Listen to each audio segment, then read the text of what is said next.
Здравейте хора!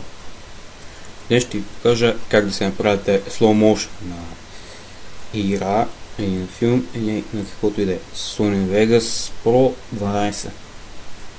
И ще ви покажа как се прави slow motion.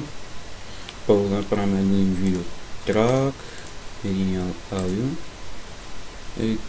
Препоръчвам ви, ако игра или нещо такова, аудиото по-добре не го правете, защото се чува гадно. Или па зависи, ако на вас ви харесва, добре. Ще сложим един клип, да го направим slow motion. Ще го берем от Call of Duty с един пистолет. Извинете. Така, виждате. Сега ще го пусна. Това е нормалният спид на клипчето. И за да го направим slow motion, трябва да... Извинете за това. Трябва да натиснете Ctrl и с мишката точно на ръба и дърпате така, за да направите slow motion. Максимум за клип да направите slow motion ето толкова. И за да искате да направите толкова, ще стане много дълго и за звука ще стане погаден.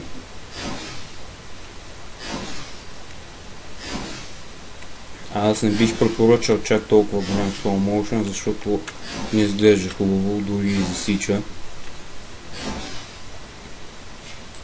Бих препоръчал да направите някъде ето толкова. Защото така изглежда по-добре.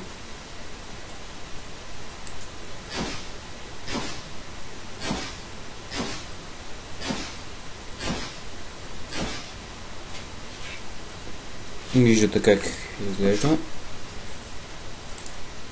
И после, за да ренднете клипа, трябва да цъкнете тук Renders.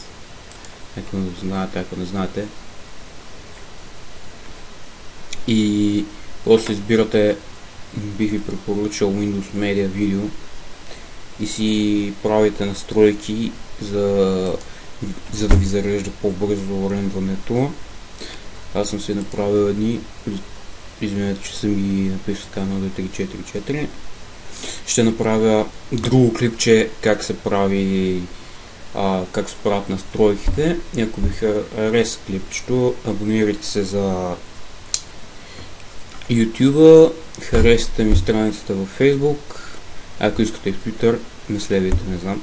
И ще ви кажа още нещо за когато ми станат 200 сабскрайбъри в YouTube, ще правя giveaway, ама само, че ще бъда само за Need for Speed. Защото изникне проблем за World of Warcraft. Не беше откраднат акаунта, беше баннат поради това, където в този сервер е било забранено продаването и размяна на акаунти. И това, че аз съм го бил постнал в YouTube и те са видели и са ме баннали. Съжалявам за това, но ще има още повече giveaway, така че няма за какво да съжалявате.